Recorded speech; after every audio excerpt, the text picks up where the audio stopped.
Texans offense now readying for their first possession of the second half. These guys had to punt last time. It has not been a very fruitful game offensively thus far. They haven't even made a trip to the red zone. And I know that everyone's going crazy on that sideline because that drives you berserk to come off the field, not really move the ball well. As you said, not even get to the red zone, let alone, not even put points on the board. They've got to just take a deep breath, relax, try and figure out what is working, and call more of that. At the 24-yard line. Trying to get one more in here before the quarter breaks. Big stop, G. Big stop. Let's go.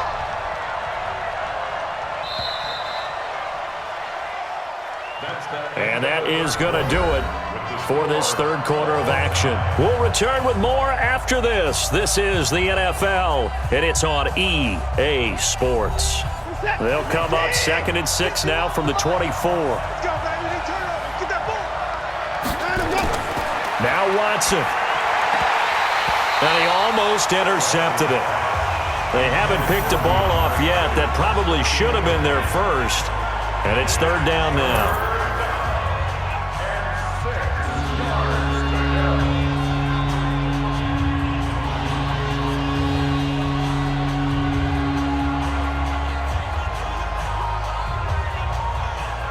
So after the second down incompletion, they'll come up now against a 3rd and 6. Watson hands this to Foreman. And they'll get him down about 3 yards short of the first. Now the Patriots going to use one of their timeouts as they get the stoppage with a little over 50 seconds left to go in the game.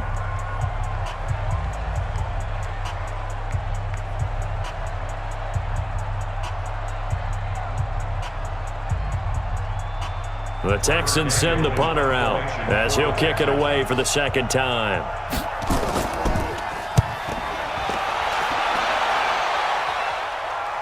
And here's a fair catch taken at about the 24-yard line. So possession goes over here on the punt. And possession will switch hands, 1st and 10. Out comes the New England offense to see what they can do this time. They've got work to do, but they do still have a bit of time here. And they've got to feel comfortable with that, but they have all their play sequences called. If they get out of bounds, that allows them to huddle and call another play. But if they don't, it's hurry up to the line of scrimmage and either spike it and stop the clock or continue to move it downfield in order to try and get in range and win this game. See if they can do just that. Partner, they're clearly saving those timeouts, but they still have to work with some urgency to put themselves in the right position. Brady's saying let's go as he'll hustle him to the line.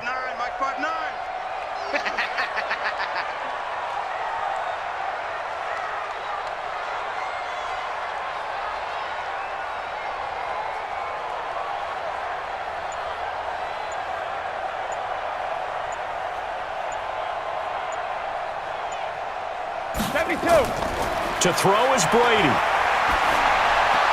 He finds Dorsett. It's complete. Final whistle blows, and we need some extra time here to decide who will be the victor. 60 minutes, just not enough some days to decide who's going to win the game. It's a little teaching moment here. Overtime rules. Remind us how this goes, partner. Okay, so in the past, we had sudden death. First team to score wins, but no longer. Now, if the team receives the ball, scores a touchdown, they win the game. If they kick a field goal, though, or don't score, the other team gets a possession. And after both teams get a possession, then we're into sudden death. First team to score wins the game.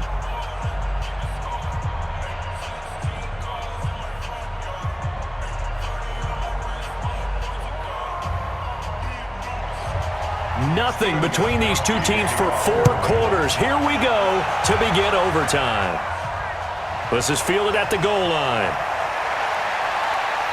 And he'll bring it a few past the 20 to the 23-yard line. Let's go! And here comes the Texans now. They're set for their first drive here in overtime. And this is where the crowd can really become a factor. They've had to battle it all day, but I know what you're saying. In overtime, That gets doubled, doesn't it? At least, because now the crowd really wants to be involved and help their team, and that first drive can dictate the whole thing because they know if this team takes it downfield and scores a touchdown, it's game over. It's been loud in here so far. Now, the first play of the drive there is incomplete. Another nice job there defensively. They've really stymied their passing attempts, and it continues in overtime. And for them to do that, that means they've had to be cohesive on defense. Pressure in the quarterback's face. Good coverage of not just the wide receivers, but the tight end, the running backs when they try and slip out, and making sure they're at the point of attack. When the ball's in the air, they get there and help force some of those incompletions.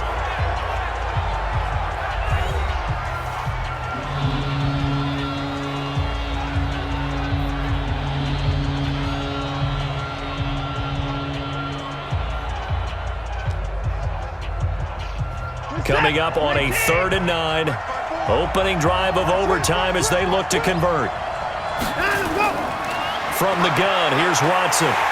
Nowhere to escape, and he goes down. Dante Hightower, he's the culprit, causes a loss of 5, and it brings up 4th down.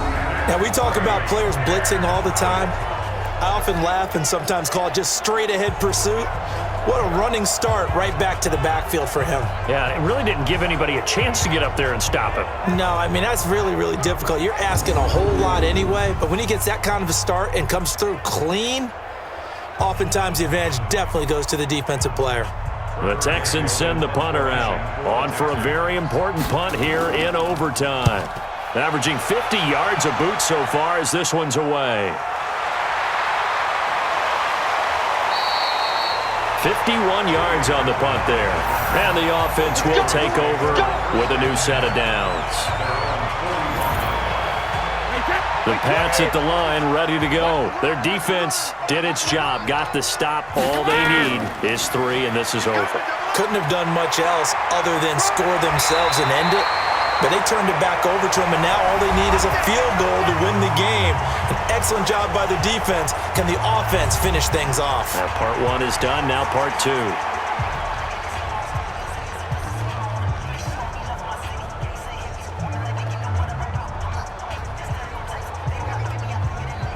Wait, set, 380.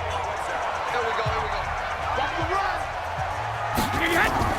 They go right back to White here on 1st down. And he's going to be taken down here with a penalty flag on the field. Holding offense. You need your wide receivers as blockers. Sometimes they get a hold. The big runs are often a result of what they do on the perimeter. In this case, got caught holding, and this one will come back. Now here's a 1st down throw that's complete.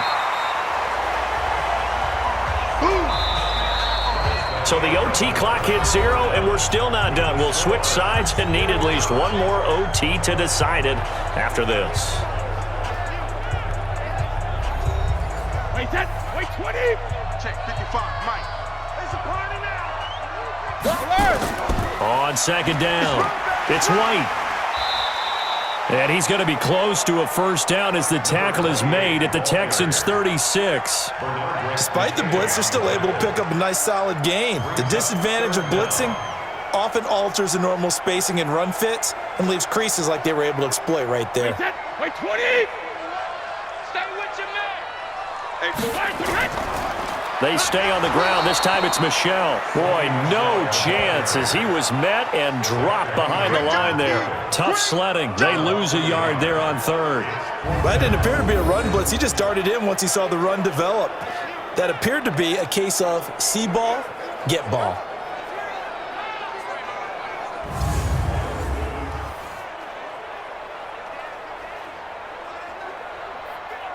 A big spot now for Steven Gostkowski. This from 54 yards away. And now we're going to get a timeout here called by the defense. That's their 2nd and last timeout here in the overtime session. We'll be back.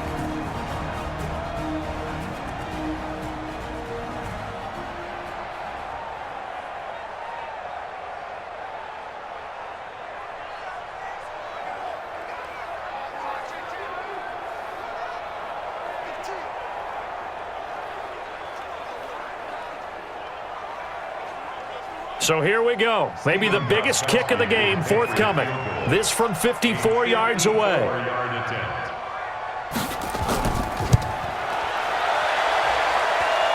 And this is off the left upright. And it comes back. It's no good. And that changes everything here in OT. Well, when you get that ball in OT, that's not the chance you envision, and the long field goal attempt here winds up lacking. And you don't want to hang too much of this on your kicker, but he's going to leave you in a tough spot as well because you give your opponents excellent field position to start their first drive. The Texans offense ready to go here for their next drive. And still no points on the scoreboard. You're coming off of the 3 and out. They're just looking for anything to grab onto right now, aren't they? I'm wondering if someone's going to take charge in the huddle. You know, we always look to the quarterback, but sometimes it's another player on the team, a star, a veteran, someone with some excitement and energy. It's like, all right, guys, let's shake things up and let's go, because they still have an opportunity to make things happen. Shake it off.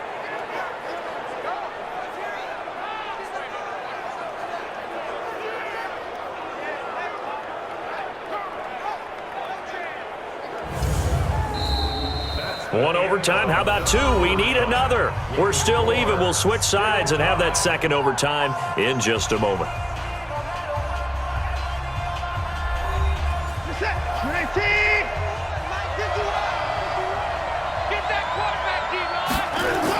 A first down carry now for Miller. And he's going to be taken down with a marker on the field. So let's see about the call. So this will be accepted as it moves the offense backwards. After the penalty, it's Miller. They'll wind up getting 4 down to the 36. Now another timeout called for by the offense. They'll be left with just 1 remaining here in OT.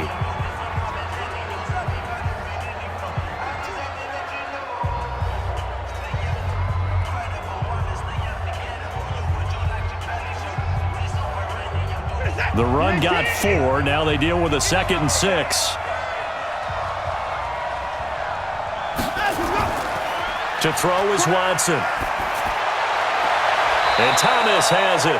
They get 14 on that one. Good for a Houston first down. When this offense can get their tight ends involved, they can move the football. Here, a nice route, able to look it in, and picks up the first down.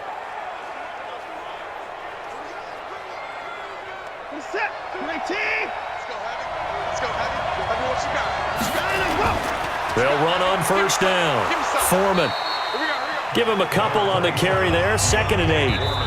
Now the offense will burn their 3rd and final timeout. It'll be their 2nd and final timeout, remember, here in overtime. We'll be back.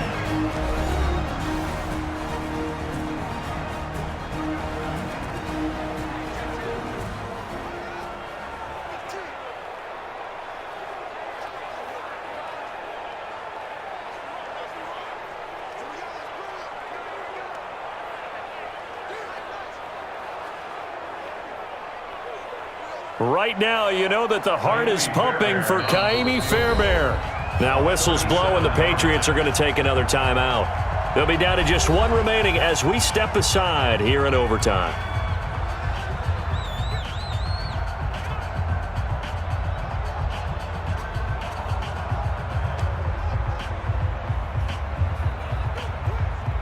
Right now, you know that the heart is pumping for Kaimi Fairbairn. This to win it in overtime. And he got it. The kick is good in overtime. He's able to split the uprights. And it's now 3-0 Texans. Now remember, this one is not over, but with the time running short here in this overtime, that could very well be the game winner. Yeah, remember now, the other team does get a possession, but when the clock runs out, that's it. So that was a well-calculated drive to use up the majority of the clock and leave your opponent with little to no time left. Well, we thought this game would be a good one. It did not disappoint into overtime, and it took the field goal to win it. And we always pay lip service to how important it is to play defense. And usually we focus on the big offensive pyrotechnics, right? But in this case, they got the ball back on defense, gave themselves a chance, and they capitalized on it with a victory. And I don't care what distance that field goes from in overtime. The knees are always knocking, but he pushed it through. Not only that, think about your snapper, your holder. A lot of nerves for them, too, because